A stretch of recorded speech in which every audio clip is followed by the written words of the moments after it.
de tête là tout d'un coup. T'étais pas inconnu.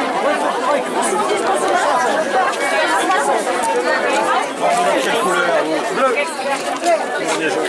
T'es tout seul? Non.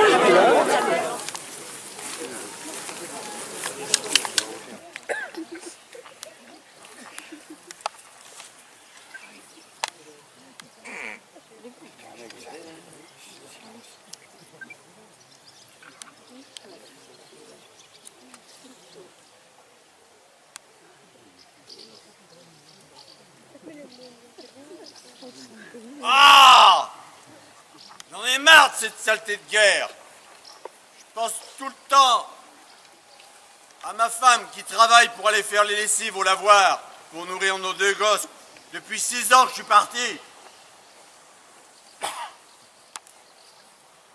Dis, tu crois que c'est vrai qu'elle va se finir ce soir, cette putain de guerre? Je peux pas te dire, on verra. Mais si nous l'a dit, ça doit bien être vrai.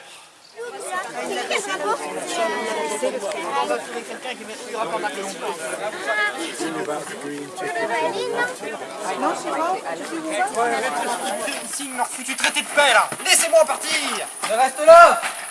Tu peux pas partir tant que tu n'es pas démobilisé. Et puis il faut ta pension, ton ordre de transport. Tu ne peux pas partir comme ça. Tu parles. C'est pas avec 490 francs que je vais pouvoir vivre bien longtemps. Et puis, pour le titre de transport, je ferai comme tant d'autres. J'irai à pied. On a bien fait 200 km sur nos jambes après l'armistice. Et puis, avec un peu de chance, je serai arrivé avant que ces messieurs de la SDN aient bien voulu signer leur foutu traité de paix. Alors maintenant, laisse-moi partir. Garde à vous. Voilà, soldats.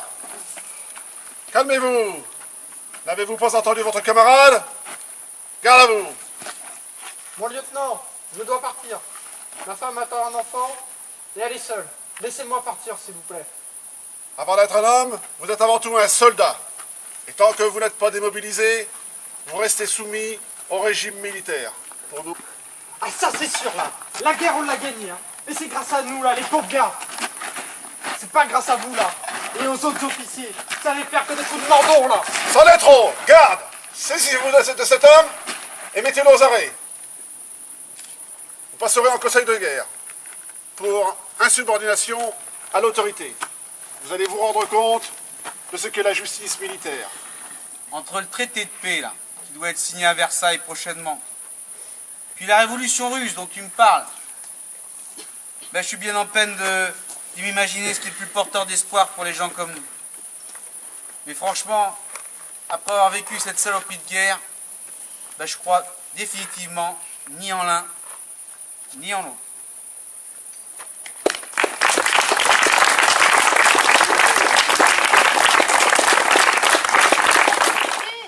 Gaston est là pour les travaux de la ferme, mais c'est tout. Même s'il est très gentil avec toi, ce n'est pas ton papa. Ton papa est celui qui est dans le cœur de maman, il est là. Viens, mon drôle, viens. Quel souci! 4 ans sans information. Que s'est-il passé? Que t'est-il arrivé? Assieds-toi. Assieds-toi et raconte-nous pourquoi tu n'as pas donné de nouvelles. Non, tu sais, on a essayé de garder espoir, mais il nous est arrivé maintes fois d'envisager le pire. Ah, arrête. Tu sais, j'ai vraiment plus le courage de parler de tout ça. Hein. Ah bon. Heureusement pour moi, avant d'être capturé, j'avais endossé le manteau d'un capitaine français qui était mort. Alors, eh ben, ils m'ont transféré dans un camp pour officier. Ah, et là, les conditions de vie étaient bien meilleures. Heureusement, hein, tu m'entends. Sinon, je serais jamais revenu. Jamais. Pendant ton absence, écoute, j'ai géré comme j'ai pu l'exploitation. Et elle est toujours en activité. Hein.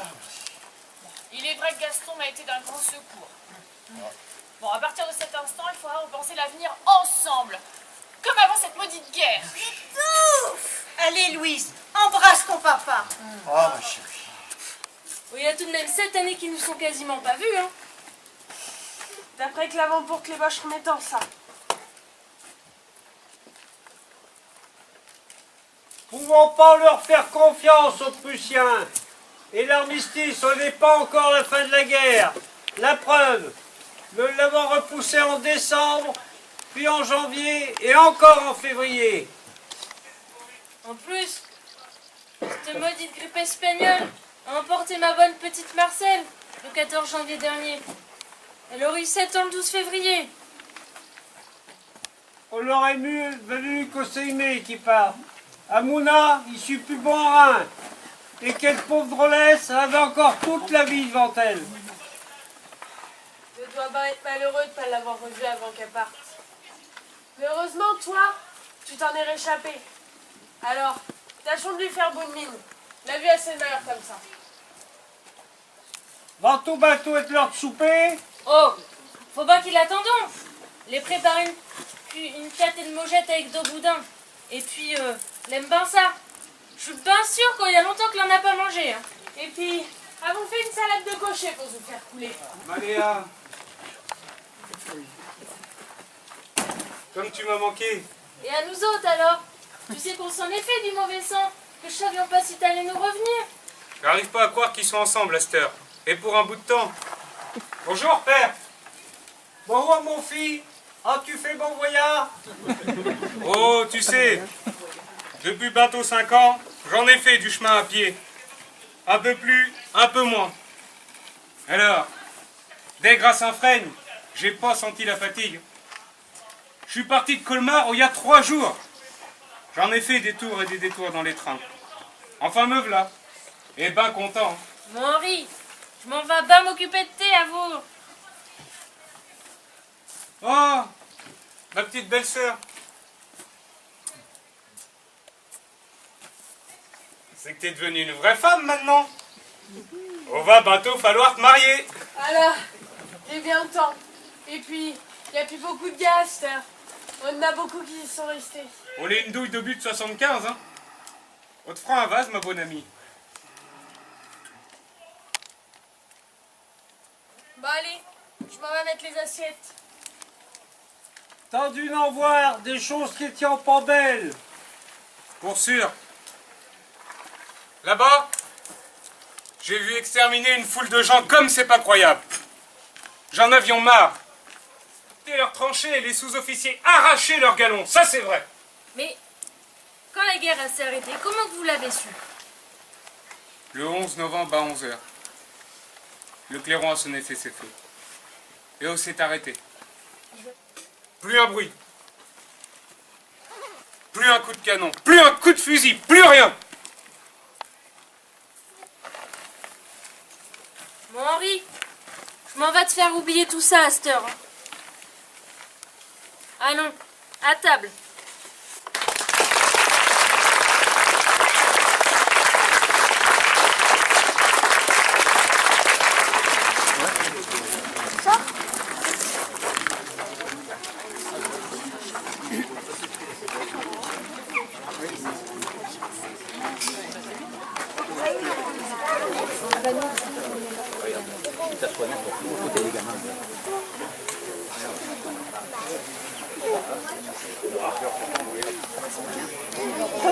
Oh, t'inquiète, il y a de quoi faire, hein. Allez, bois mon petit Roger. Il faut que tu deviennes gros et fort comme ton papa. On aura bien besoin de tes bras à la ferme, hein. Ouais. Mais il n'aura pas de mal à devenir aussi costaud que son père, vu ce que je suis devenu. Oh, arrête. Tu sais bien que pour moi, t'as pas changé. Et puis, il faut être patient. Tu verras qu'avec le temps et mes bons petits plats, tu seras bientôt comme avant. Ouais. Tiens, prends-le. Tiens-le bien debout pour qu'il fasse son petit rototo. Ouais.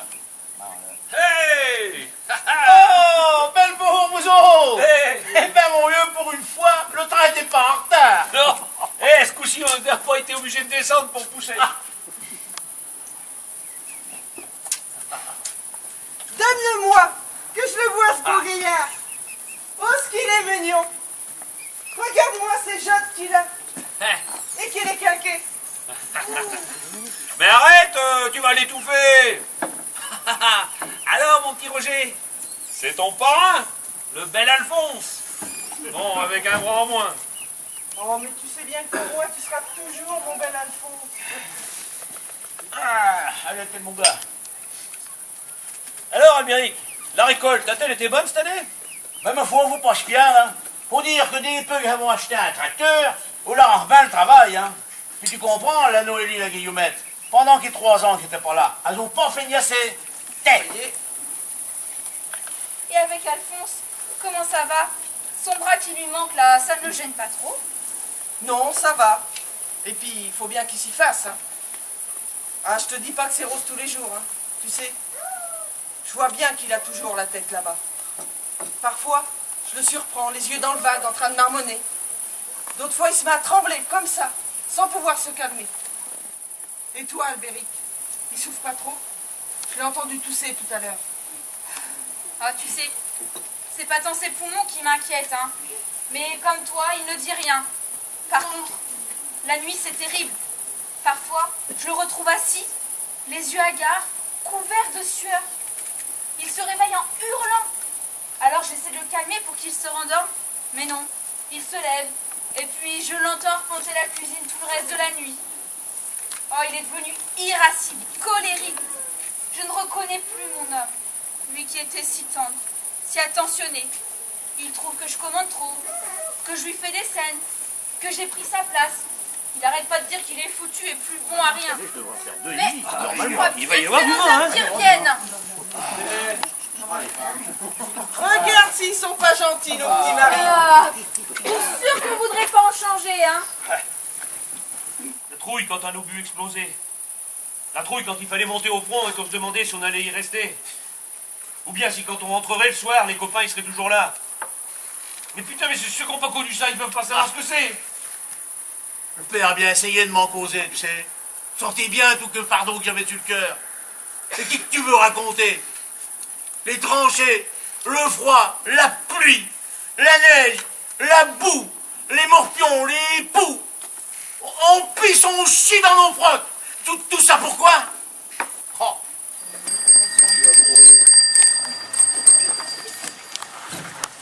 Hey, bonjour mon petit homme. Ah, bonjour ma petite femme. Comment s'est passée ta journée de chef de gare? Le petit Méravesti toujours bas? Oh, journée pas trop chargée et plutôt agréable. Dès peu la signature de l'armistice, les gens sont tellement contents et soulagés. C'est pour un coup de choc, faut que me l'offrant. Il crée bien qu'on les chaud pour vélo, qui me montrerait le chemin de retour.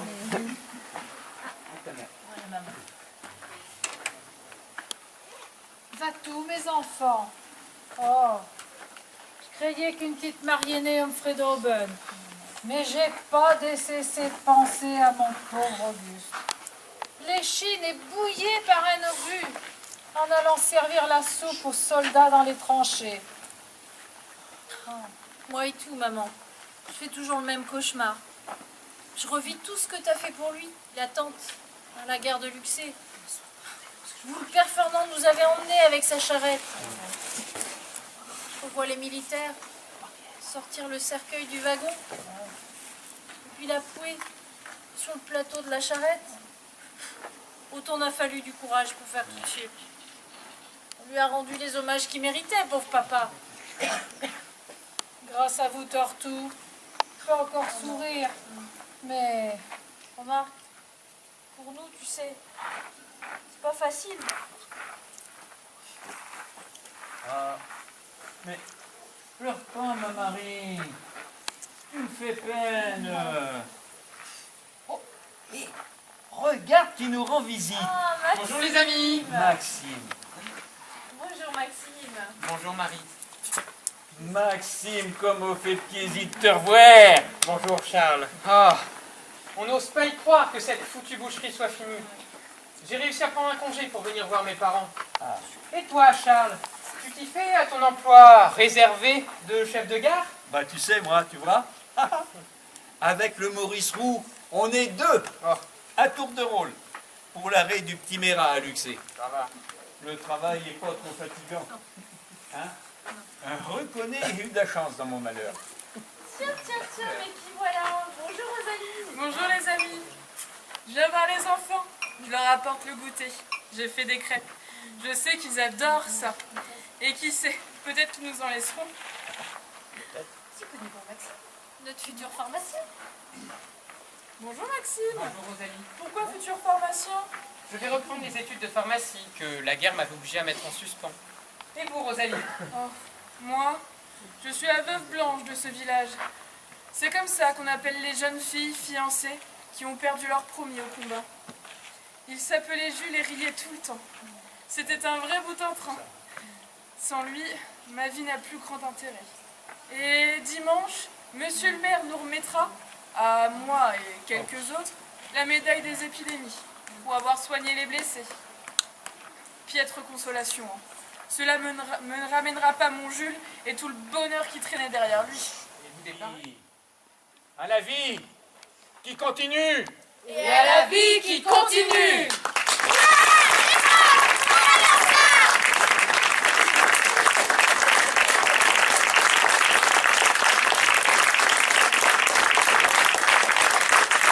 voilà que 7 mois après, nous sommes confrontés à des problèmes auxquels nous n'aurions même pas pensé. Ah, détrompez-vous, mon cher Gentot. Détrompez-vous. Ma charge de notaire, et je suis forcément au courant des secrets de famille, ma charge me faisait craindre le pire. Déjà, pendant la guerre, les morts avaient modifié des testaments et des successions. Évidemment. Mais croyez-moi, ce sera difficile. J'imagine. Vous vous souvenez sans doute, lorsque les héritiers des châtelains de la mainmise ont vendu leurs terres. Certes, oui. Eh bien, sans me consulter. Oh, vous, les bons hommes. Chez les femmes, vous remarquez que ce qui vous démange. Vous n'avez pas remarqué ces temps-ci que la Jeanne, elle prenait un petit peu d'entournure?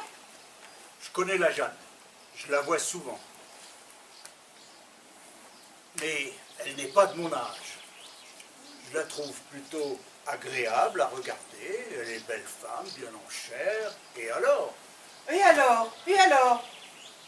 Quand il est arrivé avant-hier par le petit Mérat, il faisait presque noir. Il ne se voit pas vu tout de suite. Mais quand il a fallu qu'elle se déshabille dans la chambre à la lumière de la lampe pigeon, il n'a pas fallu qu'elle lui avoue qu'elle était grosse. Et de qui? Oh, mais pas du Saint-Esprit pour sûr.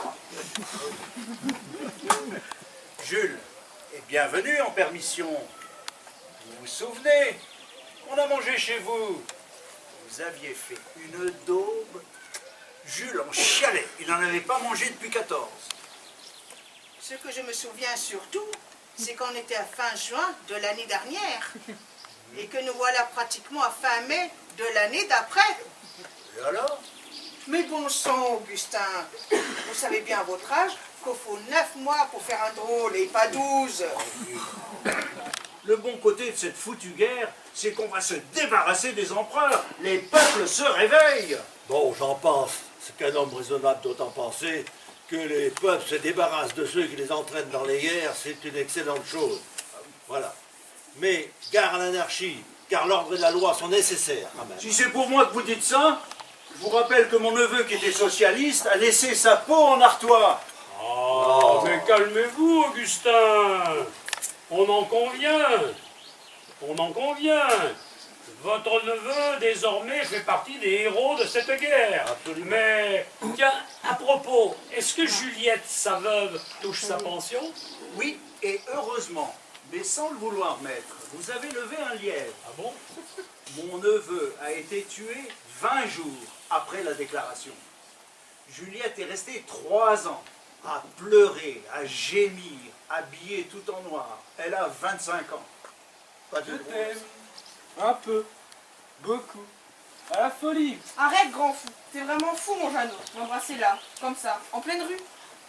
Mais c'est que je t'aime pour de vrai, ma nénette. J'en ai rien à faire si ceux qui sont là-bas nous ziotent. Je voudrais qu'on se marie, ce serait plus convenable. J'en ai parlé à ma marraine, elle m'a dit qu'il faudrait que ton père fasse sa demande sans tarder, parce que... Il paraît que mon père a des vœux sur Fils Berlin. Leur terre touche aux nôtres. Ce grand mal foutu qui s'est fait réformer pour pas aller au fond. Ben alors. Et moi, je suis qu'un petit menuisier, c'est ça? Tu vas pas dérouiller ça. Plutôt faire bonne sœur. Bon, je te promets, mon père sera chez vous demain. En attendant, j'ai fait une promesse au copain. Comme le maire est mon parrain, je dois lui parler pour les balles.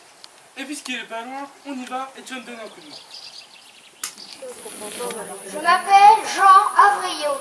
Je suis né en 1891 à Bois-Baudran, commune de Saint-Fray.